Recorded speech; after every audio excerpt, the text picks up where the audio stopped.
Hi. Hello. How are you? Can you hear? Hello? Hi, Stephanie. Can you hear us? Hey, Dan. I can hear you perfectly. Good. The whole class can hear you. Okay, perfect. So, quick question. Do you guys prefer me calling by phone, or is this good? This is great. Yeah, perfect.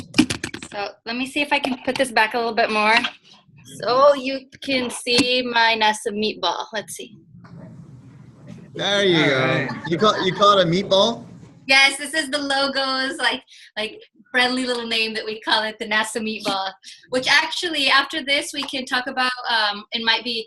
I would have wanted to send them early, but maybe the next time I'm in town, we can do something in person, and I can take stickers and posters and that type of stuff. Ooh, That would be super cool. That'd be awesome. All right. Well, do your thing, girl. Well, I think you're introducing me, Dan. Oh, yeah? So. Okay, good. Okay. All right. Ladies and gentlemen, this is my friend Stephanie. She works for NASA. How long have you worked there, Stephanie? For about 11 to 12 years. No way. God, time flies. So Stephanie has worked for NASA for 11 or 12 years. She's from El Paso. She and her husband are both from El Paso, and they both work for NASA. And I met them 5 years ago? 5 years ago, yeah. 5.5. 5.5-ish. And Stephanie and her husband, Luis, have become super good friends of mine. And I love seeing them and hanging out with them. And then when Harry, my son Harry, told me you guys were doing a thing on space in NASA, I immediately thought of Stephanie and Luis. And so I contacted them, and she said she'd be willing to chat with you guys for a little bit. Is that okay with you guys? Yeah. I'm sorry, I couldn't hear you. Is that okay with you guys? Yeah. Awesome. Super cool. So all right, let's put our laptops in courtesy mode and all eyes on the screen. Oh, fantastic. So I'm going to do a screenshot here for memory's sake here. There, perfect. Awesome. Cool. So I don't know what you guys have planned. So I'm just going to say hello. This is Mr. Bloom. You guys have chatted a little bit. Nice to meet you. Fantastic, Mr. Bloom. Will I be able, do I just talk to the screen, or am I going to see the classroom right now? Yeah, I'm going to turn the camera so you can see it. We're kind of in the middle of the classroom, so I'll kind of turn it a little bit here and there. Okay. But it's all you. They have a few questions also written down, so at the end. But, I mean, take all the time you want. You're good. No problem. Thank you. Thank you, Dan, for the introduction. It's my pleasure. Stephanie, do you understand that this class, New Tech, is a combination of art and science? I gleaned that from the email that they sent me for the introduction. Yeah. So it looks fantastic that you guys are being able to do that. And I'd love to know more about what projects. There's actually a few tech art projects that I've been involved in before, heard about, where I feel like that's a perfect mix of what instead of just STEM, right? Yes, definitely. Awesome. All right. Well, I'm going to step to the side. You guys do your thing, okay? Okay. Thank you, Dan. Tell your family I said hello. I will, Dan. Thank you. Hi, everybody. Say hi, everyone.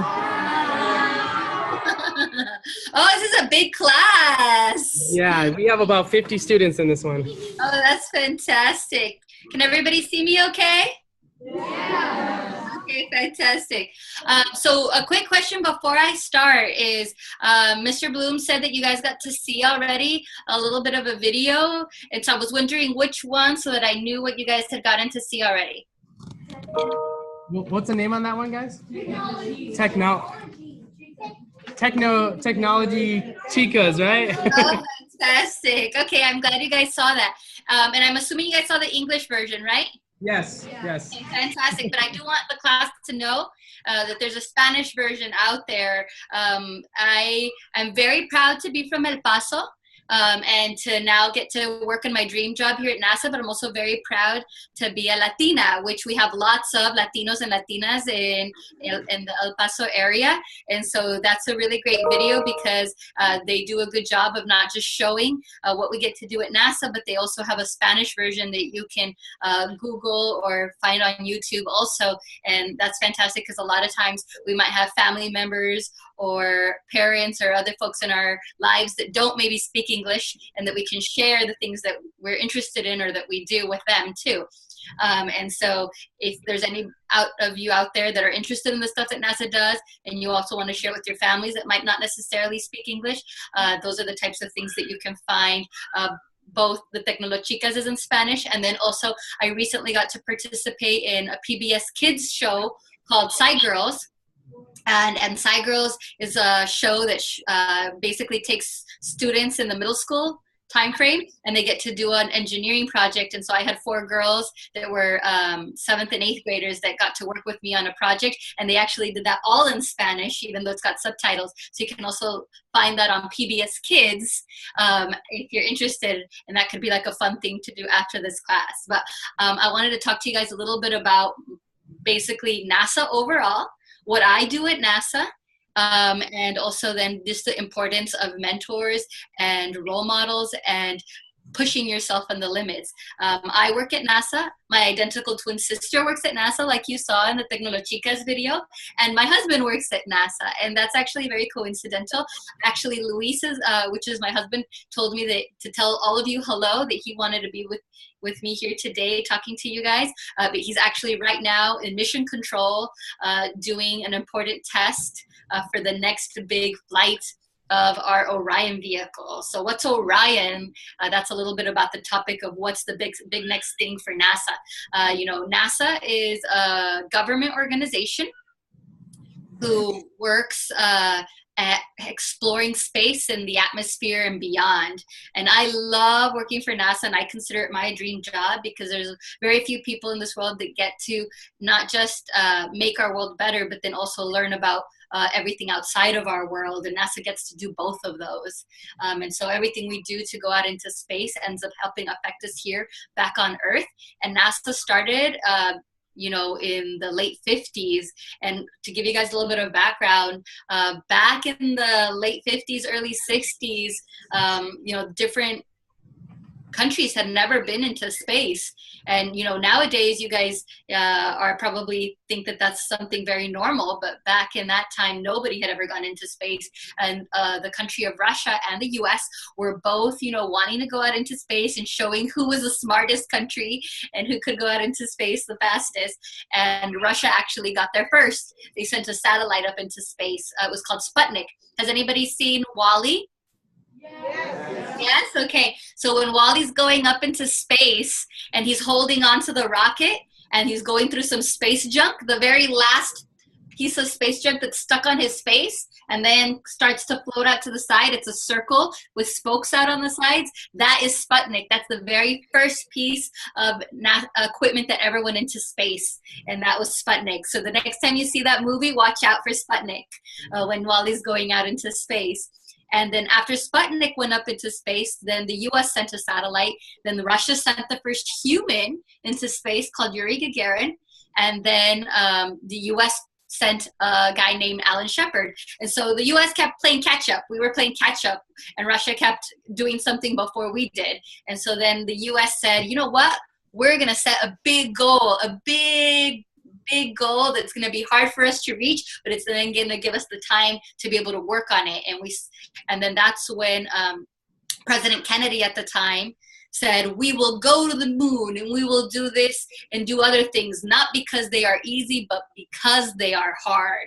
And I love that line because all of you in the classroom today, everything that you do in your classes, whether it's in this art class or in a math class or in a science class, you don't take classes because they're easy. You take classes that are hard and that are challenging because then they push you to the next level and they help you do things that you never thought you were capable of doing. So that is a line that wasn't just good for the space program, but is something that I want you guys to remember, that you should do things because they are hard and not because they are easy, to push yourselves to do more than you ever thought that you could be capable of. So set yourself a goal in what you want to do in life, and then think what would be the next level bigger than that I could achieve, and then push yourself to see if you can achieve that goal. And so then after that happened in the 60s, that's when we started going into the doing the goals to go to the moon. That was the big goal. And so there were several programs. There was a Mercury program that was really trying to see if humans could just go into space. And then there was the Gemini program that was trying to learn everything they were going to need to know to go to the moon. And then there was the Apollo program. And the Apollo program was the set of rockets and astronauts that then actually went to the moon. And they didn't do that just the first time they wanted to try. They had to do that in steps. So they first had to go out and see if they could just rotate around the Earth and live for 2.5 weeks, which is what they were going to need to go to the moon. And then they actually just went to the moon and went around it and then came back home. And then they went to the moon and they did like what a dress rehearsal for theater would be, where they went and they almost landed on the moon and then they came back up and came back home. I feel bad for those astronauts, right? They were almost the first guys to land on the moon. And then there was the last moon land, the first full moon landing, which was Apollo 11, where who's heard of the first guys who ever landed on the moon? Does anybody know the names of the first guys who landed on the moon? Let's see the girl in the blue sweater over there.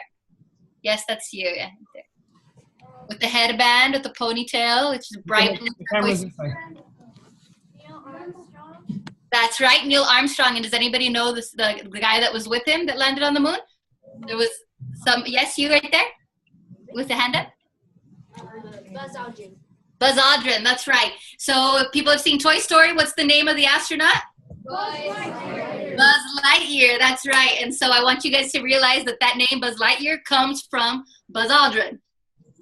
And so that's something that they are purposely putting, space history into a lot of really cool shows and things out there. And yes, I see a hand way back there. You guys want to tell me the third guy who was? I believe his name was,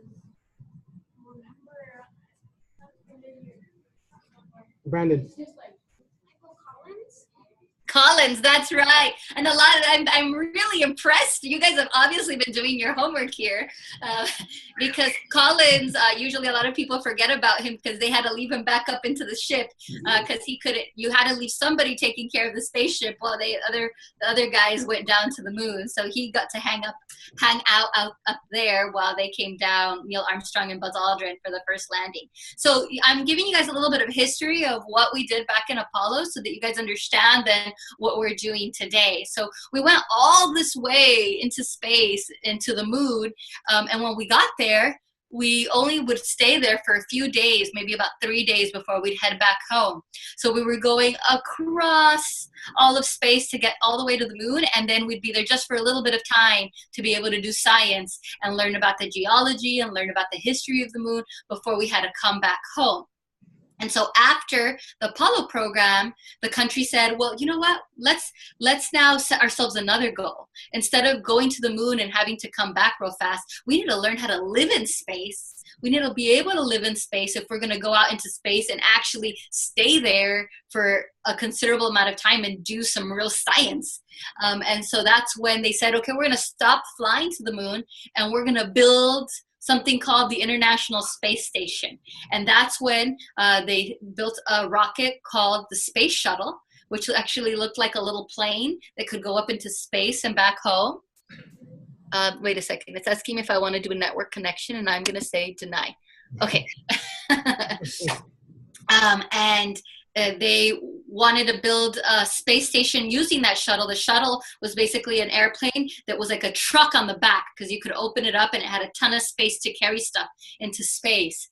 And so then kind of like the Ed Sheeran song, Building a Lego House, that's exactly what we did in space, is where we used that shuttle to use that truck bay in the back to put different sections and take them up into space and solely build an International Space Station, a Lego house in space where we can now live and do science. And so people started living up there for a month or for a few weeks. Remember, in the moon, we were up in space for maybe 2.5 weeks in total.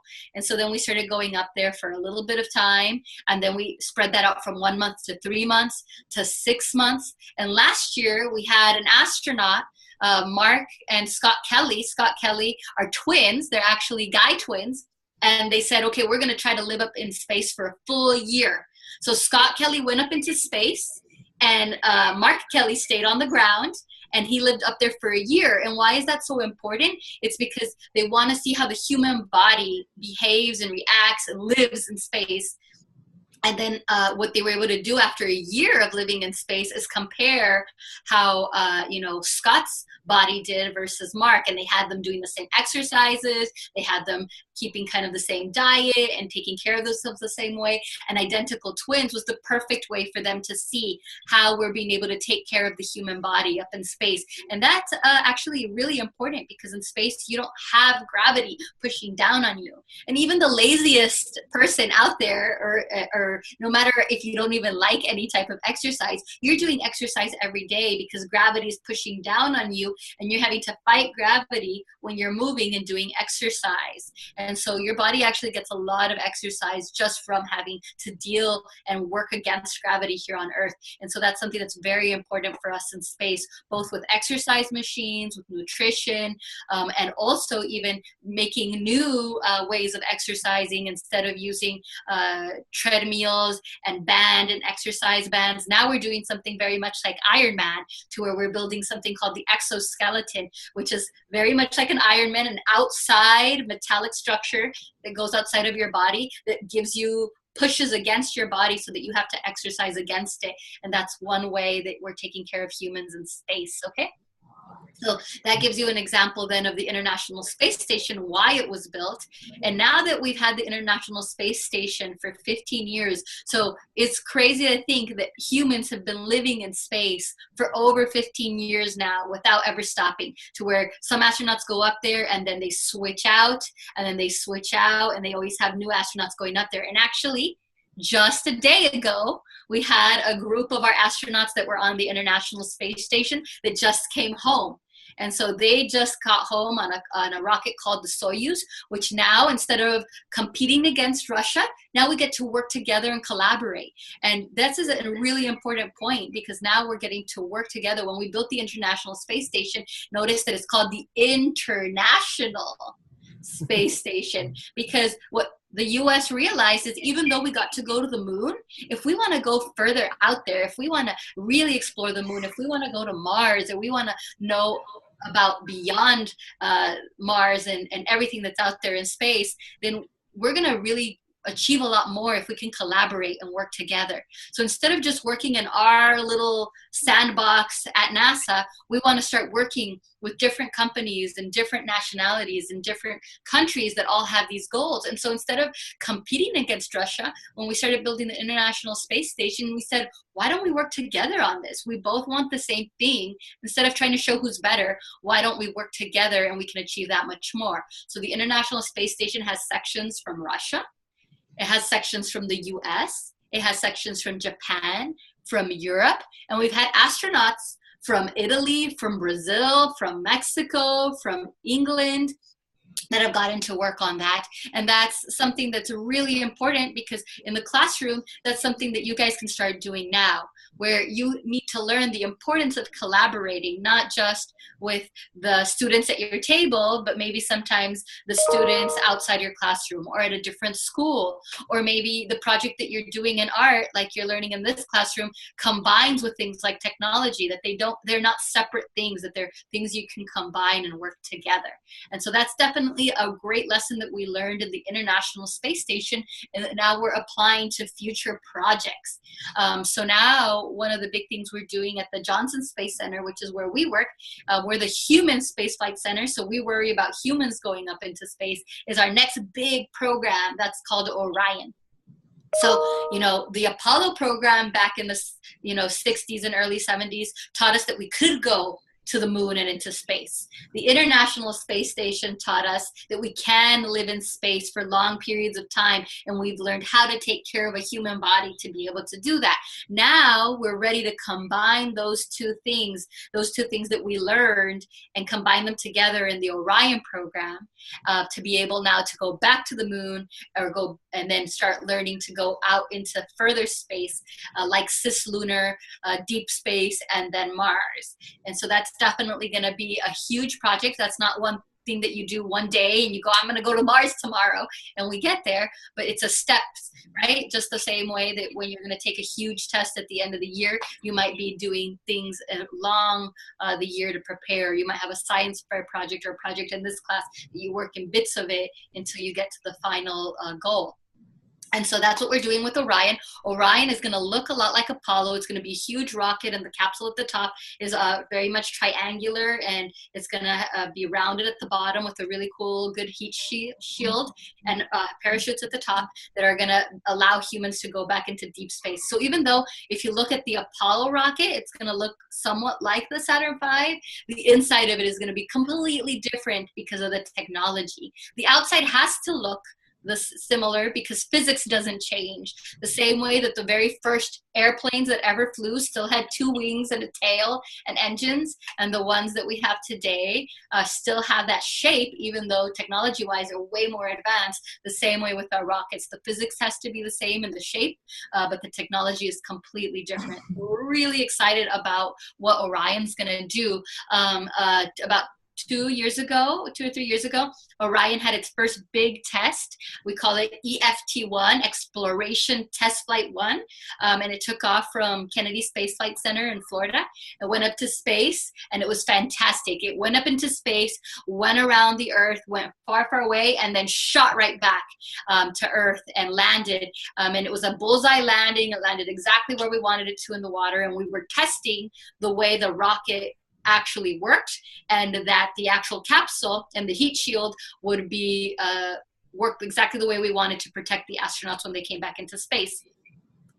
Luis, my husband, isn't here today this morning because he's right now doing a big test for the next flight, EM1, Exploration Mission 1, which is going to be in the next year or two, where we're going to be taking that capsule and now just not testing the way it works on the outside, but now testing all the systems inside that a human needs to live. So their air, their water, all the displays, everything that needs to work, we're going to send up into space and make sure everything works in EM1 before we put humans on it. And so we've tested the outside. Now we're going to test everything on the inside. And then Exploration Mission 2, which is going to be after that in the next 2 years, the 2 years after that, which would be around 2020 or 2021, is going to be with humans in it. And so then that capsule is going to be able to go out into space and now really be ready to take us back to the moon, to cislunar, which means here's the moon, out from the moon, kind of more closer in between the moon and Mars.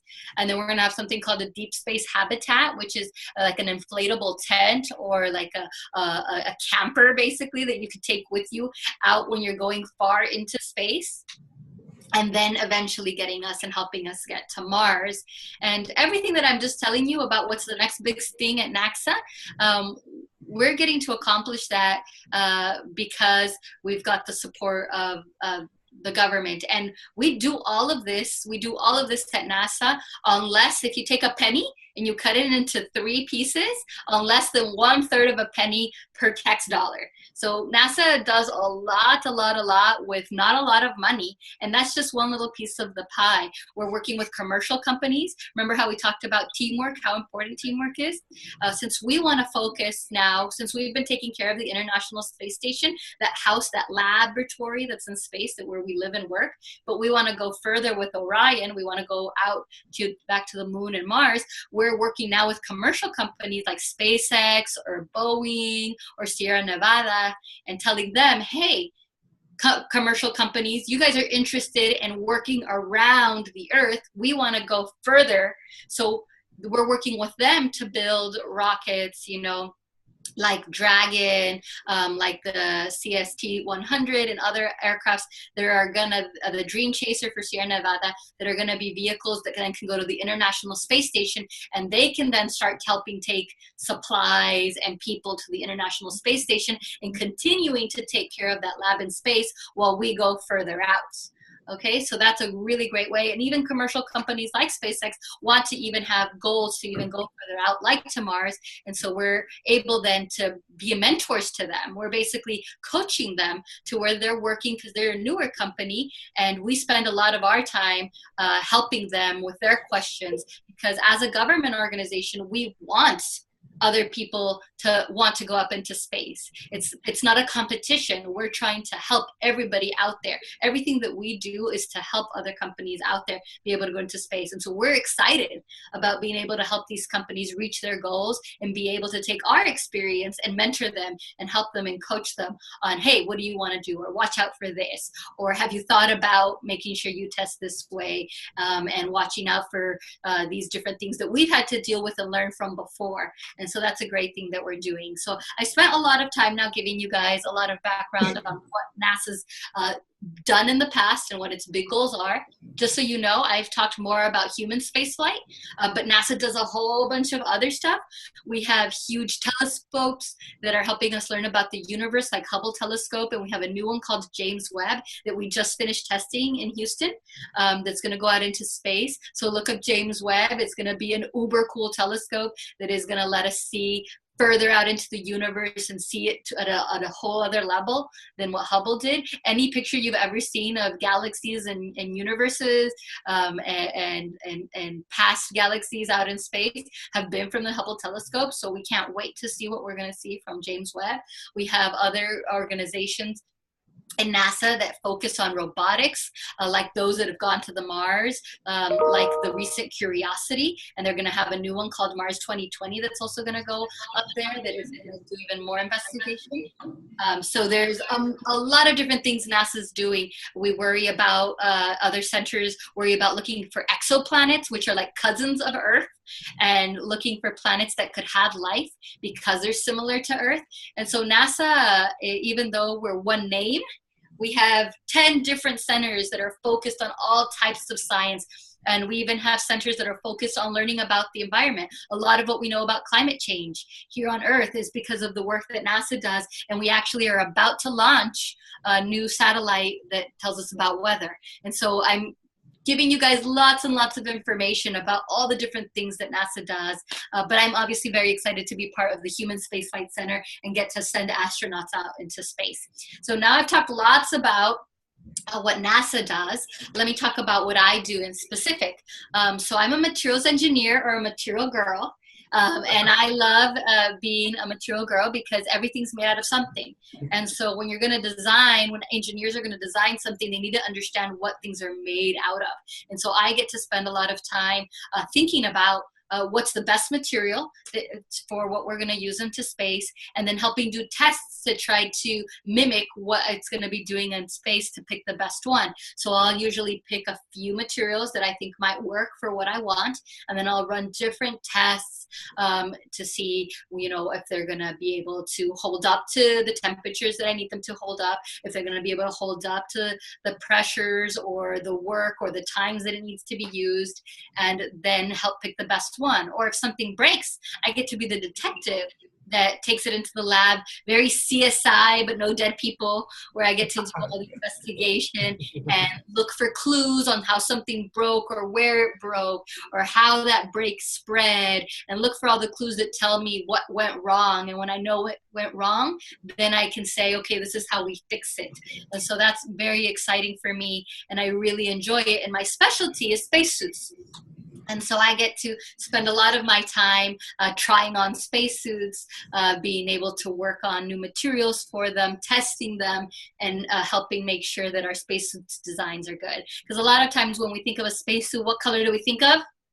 White, right? We think of the white suit. That's the extra vehicular mobility unit. NASA likes to make up long, complicated names for our different stuff that we design. The extra vehicular, because it's outside the vehicle. Mobility unit. So because you can move in it, it's basically like a little spacecraft all on its own, but for one person. The backpack on the back has its electricity, its water, its power, everything that you need to live outside in space for about 9 hours at a time. And then you have the soft part, the white suit, the what we call the pressure garment suit. That is the soft part that's actually made up of like 7 different layers. And so there's lots of different layers in there. That's why they look like a big fat Michelin man, because there's not one magical material out there that does everything you need it to. Like when you look at sci-fi movies, their spacesuits are always like really like tight and cool looking, right? We're working on making it cool looking, but we can't make it super fitted just yet.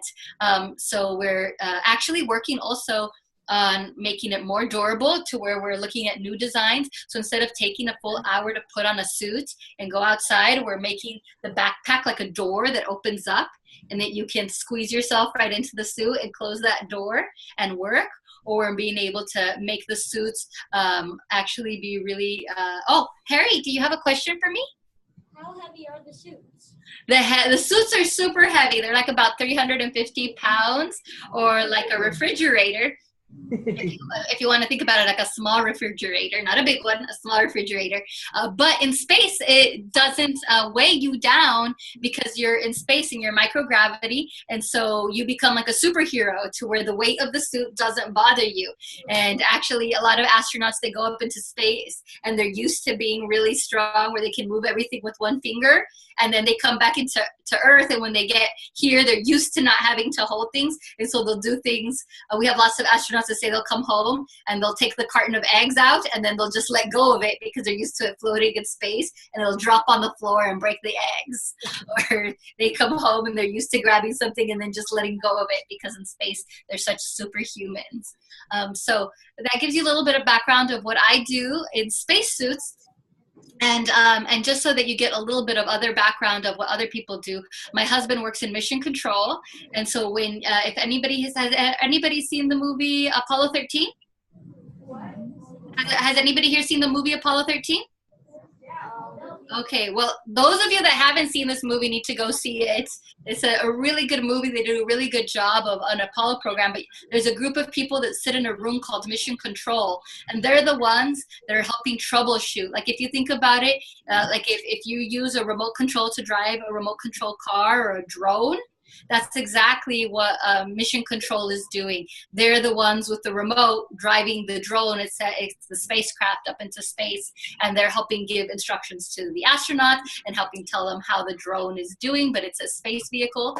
And so my husband, Luis, gets to work in Mission Control, where when there's a problem, he's the one that says, if there's an astronaut that calls back and says, Houston, we have a problem, he's the one helping answer that question and say, okay, Houston, or astronauts, we're here, let's help you solve those problems. And my twin sister, as you saw in the Tecnolochicas video, she gets to work at White Sands. It's very close to you guys, actually, where she gets to do a lot of the different dangerous testing that we can't do here in Houston. So when we need to blow something up to see how it would blow up and how to make sure blow-ups don't happen in space, or we need to make sure something's not toxic, or we need to make sure that we can do big engine tests, we do them out at White Sands. And actually, we're going to be doing a pad abort test, which means that when the rocket takes off, that we need to make sure that if anything ever goes wrong when they take off, that the top part can break off and land on the side to make sure the astronauts are separated from the rocket. That initial test was done at White Sands in New Mexico, and the next test is also going to be done at White Sands. So hopefully you guys hear about it and maybe can go out and see it.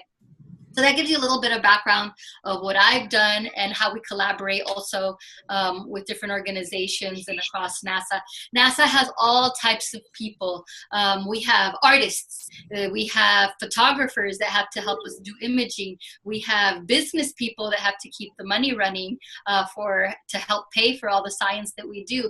We have, of course, lots of scientists and mathematicians. We have teachers that do outreach and help take what we're doing here at NASA and spread it out. But I want you guys to know that NASA is really for everyone, and we're very proud of everything and the work that we do. And because I want to make sure that I leave time for questions, I want to spend just a little bit of time also just talking about mentors and about career path. I grew up in El Paso, Texas. My parents are from Colombia and Argentina. I'm a first-generation American. and so is my husband. My husband's parents only have a third grade school education from Mexico, and my parents got to high school. I'm the first person to graduate from college in my family, me and my twin sister, and my husband is the first in his family also. And so we're very proud of being able to take advantage of the education that this country offers. And so for all of those that are out there in the classroom who maybe families are maybe are going to be the first person in their family to graduate, maybe even from high school, I want you guys to realize that you guys should set yourselves the goals to be able to go a step further. That if your parents got to high school, then set yourself the goals to go to college. Or if your parents went to college, maybe you want to consider saying, hey, maybe I want a master's or even a PhD.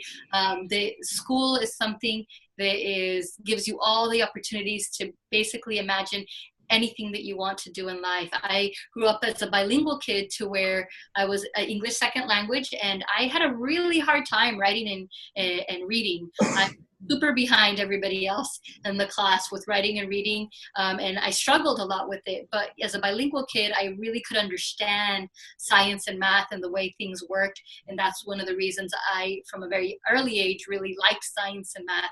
And I felt like I wasn't stupid. I was just catching up in English and writing, but I could do math and science, and that was something that helped me then say that if I enjoyed this, that I'm going to keep at it instead of just staying in the classroom and just doing my homework and going home, that I was going to get involved and start taking advantage of activities at school. So when there's after school programs or projects, to be somebody that raises your hand and says, hey, I want to volunteer for that, or I want to try it. And it gives you the opportunity to try out different things and then figure out what it is that you really are passionate about. So I participated in science fairs. I was in the Chemical Olympics team. I participated in academic decathlons. I signed up for science fair projects or after school programs, but then I also wanted to explore everything that was out there that I could like. So I was also in orchestra. I was also a cross country and track runner. I do Latin dance and still teach dance classes. I did photography, and all of those experiences helped me get an idea of what I like, and also help you realize that you don't have to pick one thing that you love, that you can do lots of different things that you love, that you can be very artistic and still very technical. And this class is a perfect example of that, because you're combining technology and art and realizing that they really go together. And the Tecnolochicas video at the end, my sister's, it ends with a quote that says that, technology is a creative process, that you can imagine how you can make things better, and then you can go out and do it. And that's exactly what art is also about. It's about being able to imagine things that haven't been imagined before, and that science and technology does the exact same thing, that we get to invent things that have never been invented before. And so that I think that's amazing that you guys are in a class that gets to do both. And so I encourage you to keep doing what you're doing, to keep exploring all the variety of things that you're interested in, that will help you then define what you want to do in the future, and then go out and do it, and go out and try all those things, and realize that you can have lots of different sides to your personality and enjoy it. And also, one of the things that I want to mention is, those of you that are in this class, you guys are already mentors to kids younger than you, right? The ones that see you taking this class and say, hey, when I'm later on in school, I want to take these types of classes.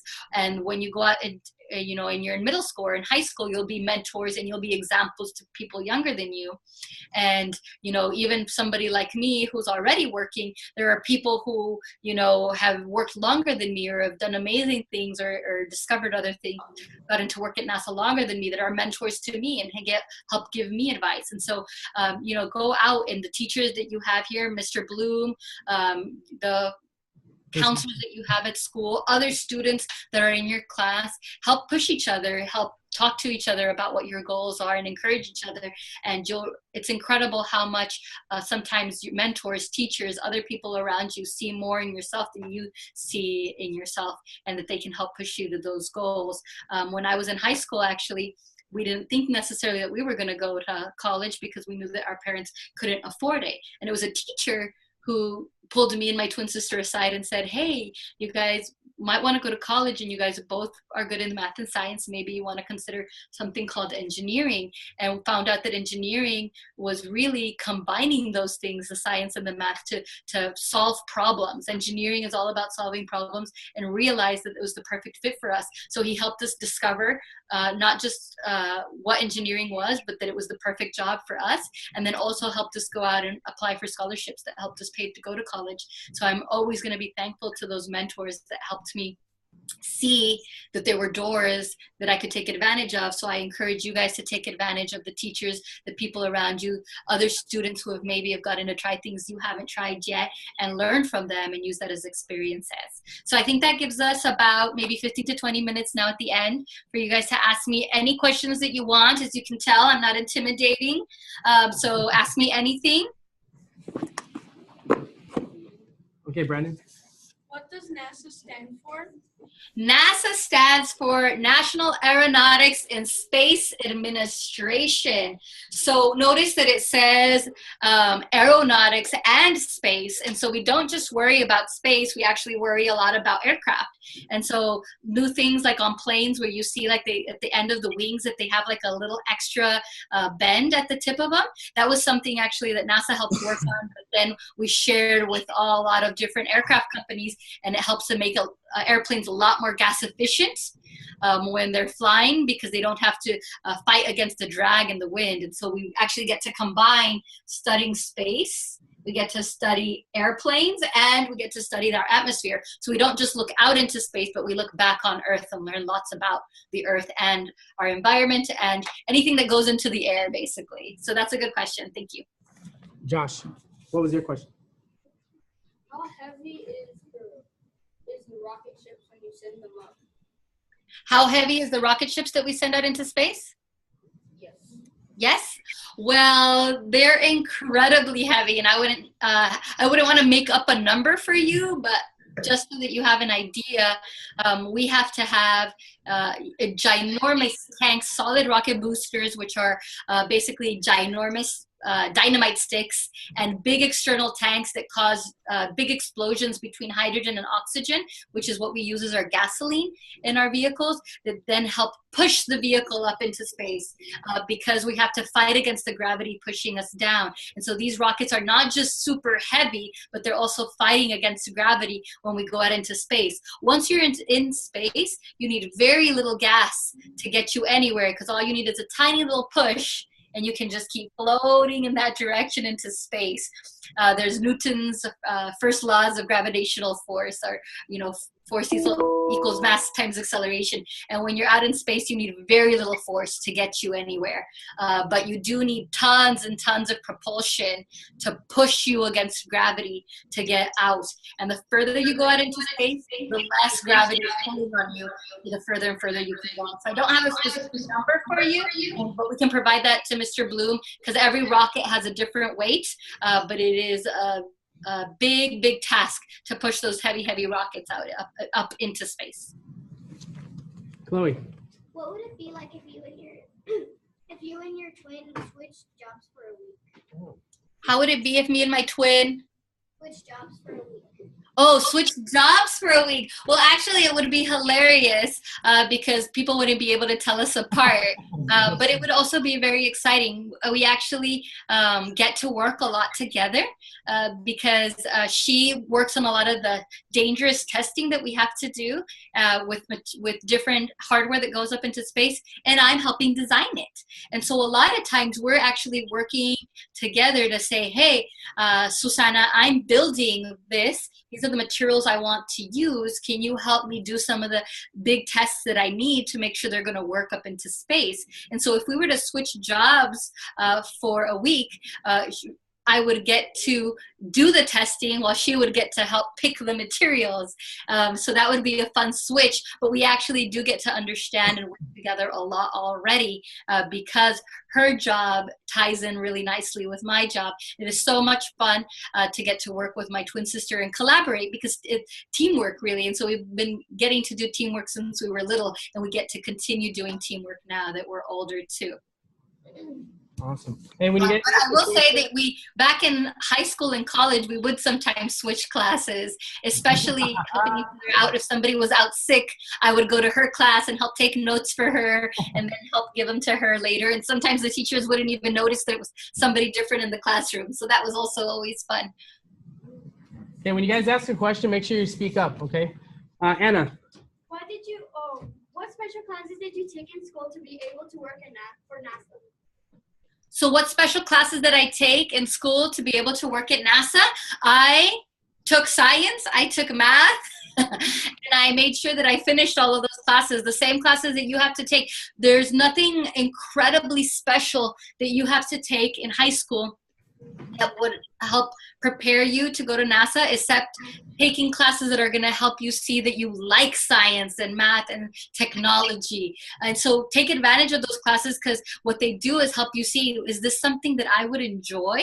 But taking your regular math classes, your pre-calculus, your trigonometry, algebras that you're going to have to take anyways when you're in high school, especially if you can take AP classes, they help you get to see what college level classes are going to be like. But it's, once you get into college, going into fields like different sciences, maths, engineerings, those are, big areas that NASA hires in, but we also hire all different types of people, like I mentioned before, even people who don't work in the sciences. So there's all types of people that work at NASA, and, we've got amazing photographers, we've got amazing artists, we've got amazing news people that do public affairs and news, business, all sorts of people, education, like I mentioned before. But of course, the majority of us are scientists, engineers, or mathematicians. Juan Carlos. Do you and your sister ever fight against each work? Do we ever fight about work? Actually, me and my twin sisters don't usually fight about work. If anything, we get along really well because we're able, relationships is actually an important part of working together. So just like, let's say you get to work with the smartest person in your class on a project, but you guys don't get along. Is it going to be easy or hard to do a project together?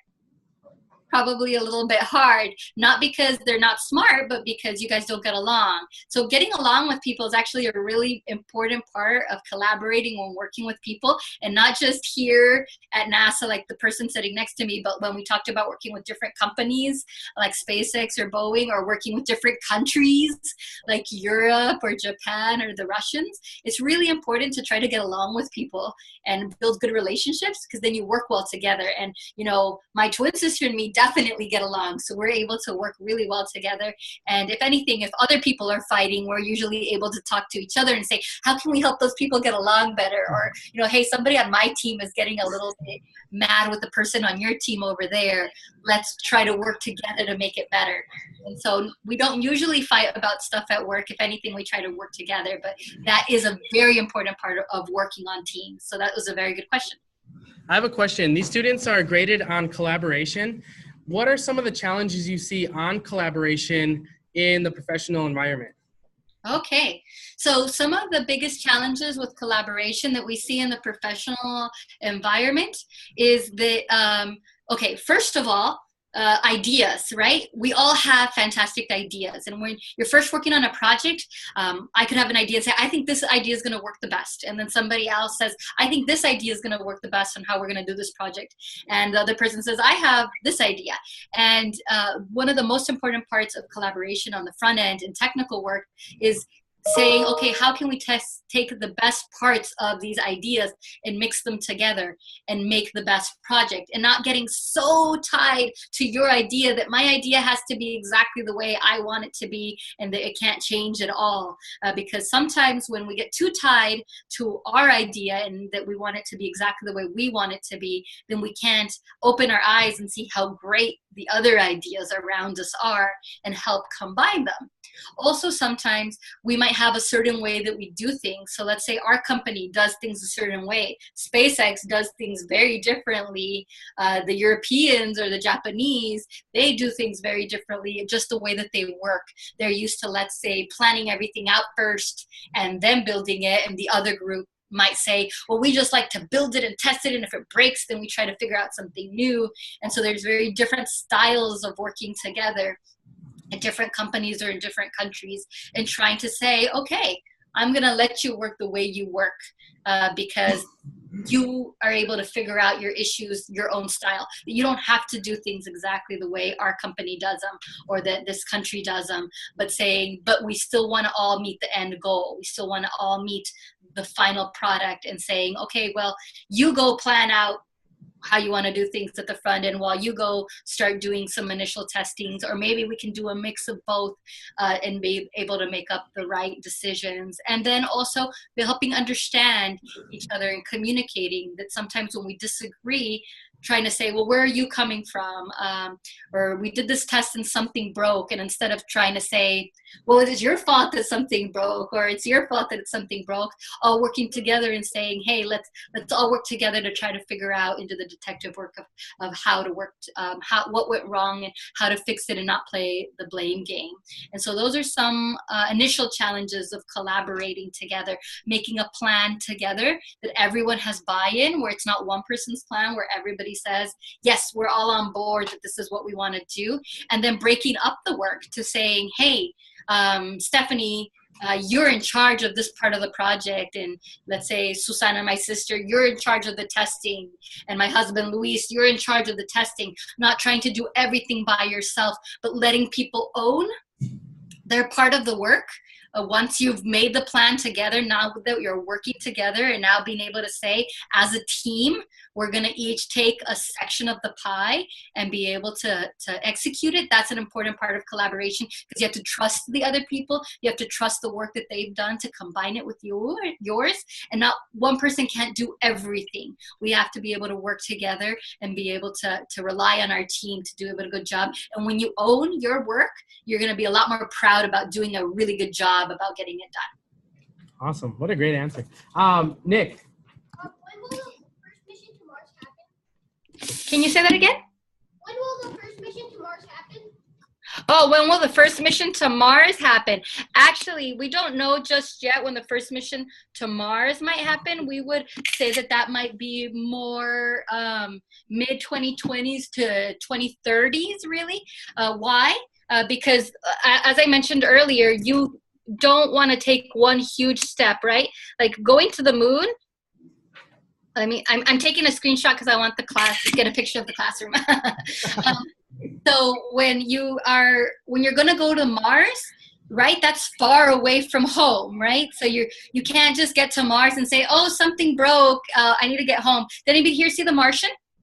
Yeah. Yes. The Martian is an amazing movie. Why? Because The Martian, so there's a few movies here. There's movie nights that I want you guys to go see. You're going to go see that PBS Kids show, The Psy Girls that I told you about. You're going to see Apollo 13. That is going to show you how mission control works. And then you're going to see, if you haven't seen The Martian. And if you did already see The Martian, go see The Martian again. Because I love The Martian. Everybody at NASA loves The Martian, because The Martian isn't science fiction, it's science fact. What they did is they took all the technologies that we're getting ready to go to Mars with, and they used them in the movie. So everything that you see, the rovers, the habitats, the way that they're growing food, everything that you see in The Martian is technologies that we've already been preparing, and that we're actually, most of them, already testing. So those rovers, we have those rovers at NASA that we're testing every day to see if they're going to work when we go to Mars. The food, we're growing food on the International Space Station so that when we go to Mars, we're ready to grow food. A lot of those technologies we're testing out now, but we want to test them out while we're still close to Earth. So we're testing them on the International Space Station. Then we want to test them on the moon.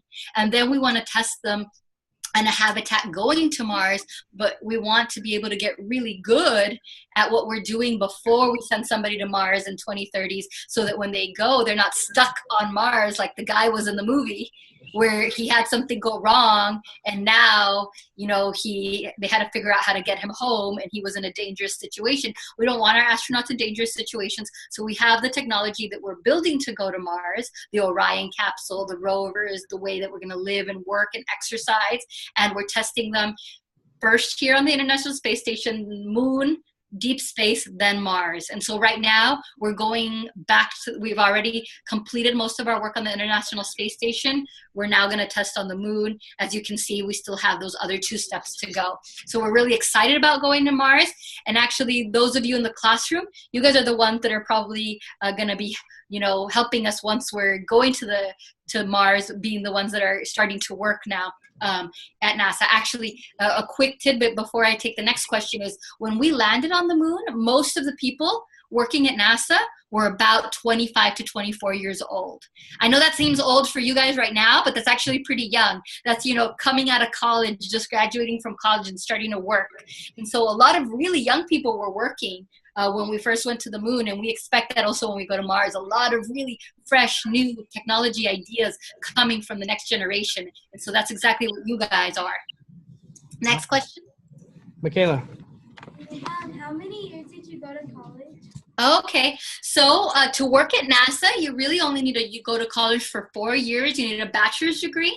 So you can go to college for 4 years and then start working at NASA. And like I told you before, NASA hires a lot of different people. The main areas that they hire in are science, engineering, and maths, right?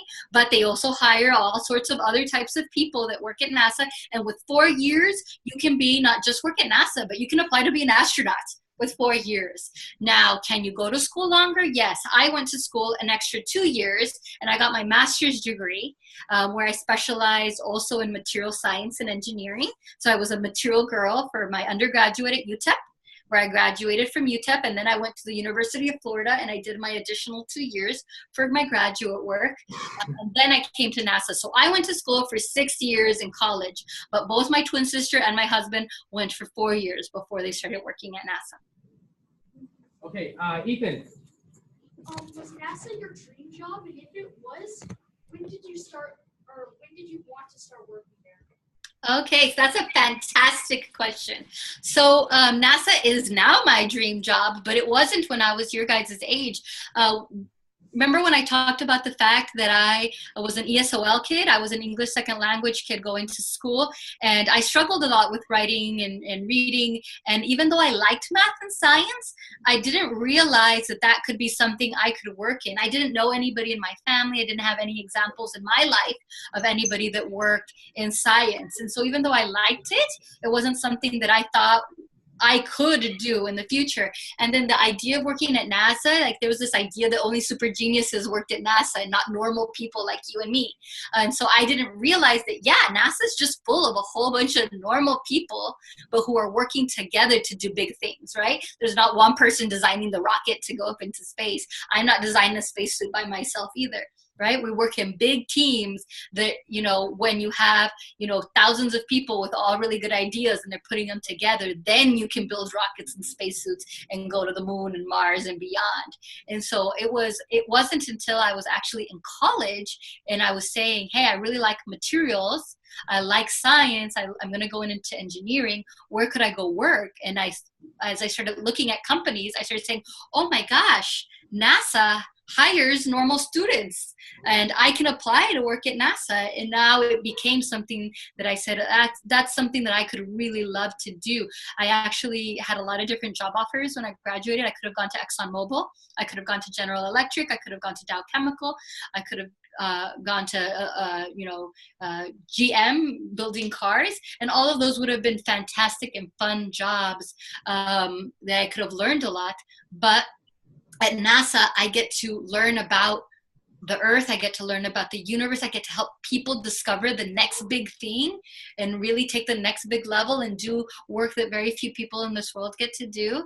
And it's so much fun because all of us, you know, when we go to our, you know, a lot of us, when we grow up, we have to go to work and we have to come home. And I get to come home, and no matter how hard the day was, at the end of the day, I get to say, that was pretty cool. I got to work on a spacesuit, or, you know, get in a spacesuit into a pool, or do a test, or blow something up my sister might do, and see how it worked, and get to play with fire. Or my husband gets to work in mission control and make sure the astronauts are flying safe and give them directions and make sure the vehicle is driving good.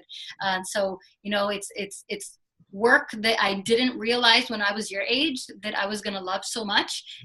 But when I got to college, I realized that that was my dream job. And, you know, it's good for you now to realize what your dreams might be and start establishing them. And then also be open to the fact that your dreams can change, because, you know, when I was in school, I didn't even think that I was going to go to college. And now I get to work at NASA and design spacesuits. Awesome. Mateo. Have you ever been told you're not good enough for anything? Can you say that again, Mateo? Have you ever been told that you're not good enough for anything? Oh, absolutely. When I was in elementary school, I was told that I couldn't participate when I wanted to sign up for different programs, after school programs that they had. You know, I don't know the names of some of the programs you guys might have now, but things like Destination Imagination or technical projects or different things. And I was told, oh, well, you're an English second language student. You've got enough on your plate just trying to learn English. You can't participate in those activities. Or, you know, I wasn't the smartest kid in class. I didn't have the best grades out of anybody out there, but I was willing to work hard. And sometimes willing to work hard and put in the study time and put in the work to do what you want, it gets you further than just being the smartest person on your own. And then also just being a Latina and being a Hispanic. I remember when I got scholarships to go to college, I had a few people tell me, you know, oh, well, you just got a scholarship because you're Latina or you're a woman. And I said, no, I got a scholarship because I work hard and because I have good grades because I work hard. Or I even had a teacher once tell me in college, that because I am a girly girl, that said, are you sure you want to go into engineering? Wouldn't you rather go into interior design instead of science? And, you know, the idea that, you know, I want you guys to know that space and science and art and anything really out there is for everyone. And so you pick what you like to do, and it doesn't matter what other people think. I am very proud to be able to break stereotypes. Me and my twin sister actually this year got picked for a program that comes out, I think, on ABC called To Tell the Truth, where they had to have twins that all pretended to work at NASA, and they had to guess who the twins who worked at NASA were. And nobody guessed me and my twin sister, because they picked some guys that were really nerdy looking and then they picked some girls and they had them also act really nerdy, and nobody thought that me and my twin sister were the real NASA twins that worked at NASA, because there's still stereotypes out there. But don't let stereotypes bother you. They don't even bother me. I'm proud of stereotypes because I'm here to break them, and I'm able to show people that this is what an engineer looks like, and that you can be a Latina, you can be a girl, you can be a boy, you can be artistic, you can be whatever you want to be, and you can still love science and math and be fantastic at it. Actually, I sometimes think that because when you're artistic, you pay attention to detail, then that can help make you even more capable in the technical world, because you're able to pay attention to detail and you care about detail. Okay, Zuri, what was your question? Who inspired you to become part of the NASA team? Excuse me? Who inspired you to become part of the NASA team? Actually, what inspired me to be part of the NASA team is going to be really funny, is my husband.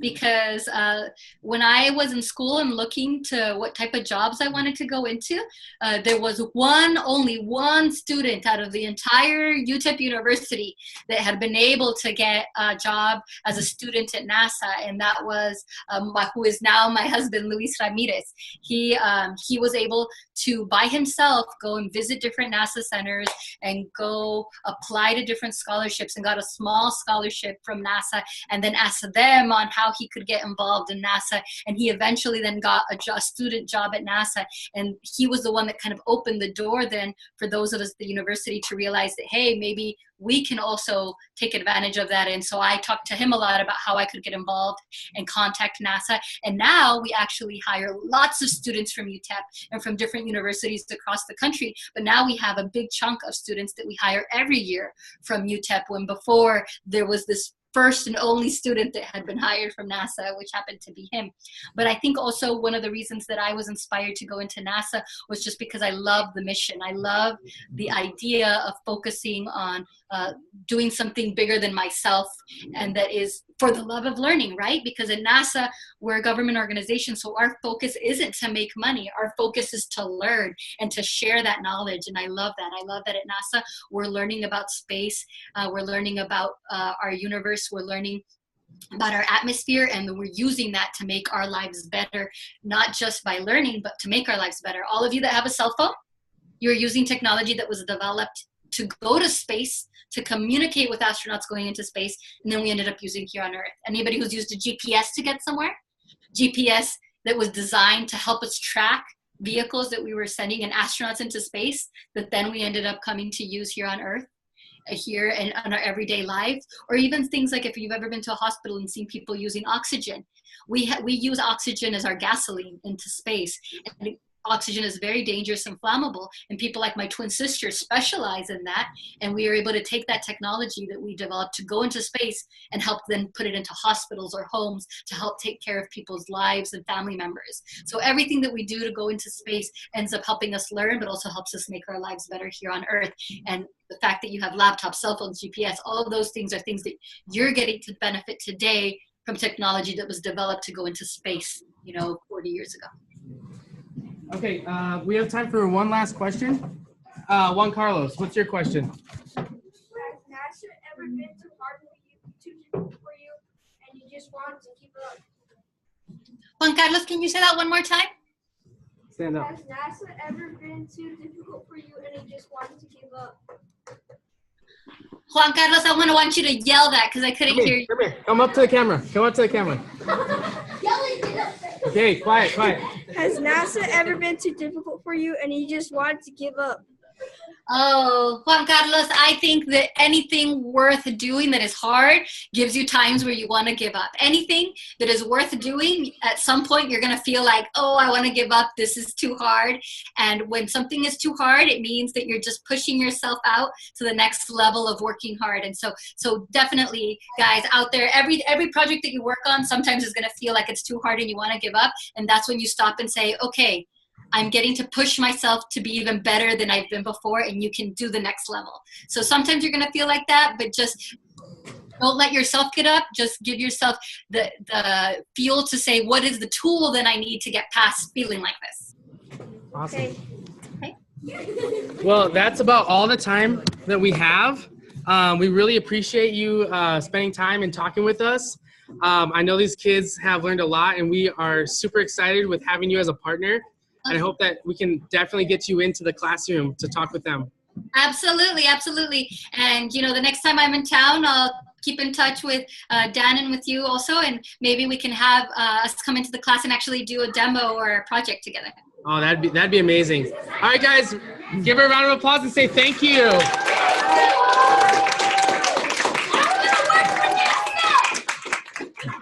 I heard I want to work for NASA. We're waiting for you. All right. Hey, Stephanie, thank you so much. I just have one question for you real fast. Is there an age limit on becoming an astronaut? I'm just curious. No, actually, there is no age limit. Well, you have to have graduated from college first. Okay, done. I got that. What else can I do? And then after that, you can apply. And so they actually have applications every 2 years that everybody can apply to. And they pick amazing people, and sometimes outside of a lot of people that they pick don't necessarily have worked for NASA always. They'll pick people from all walks of life. I'm in. Put in a good word for me, will you? I will. Bye, Steph. Thank you so much. All right, thank you so much. I'll send you a copy of this recording. Oh, fantastic. Thank you so much. All right, I'll talk to you soon. Bye. Bye.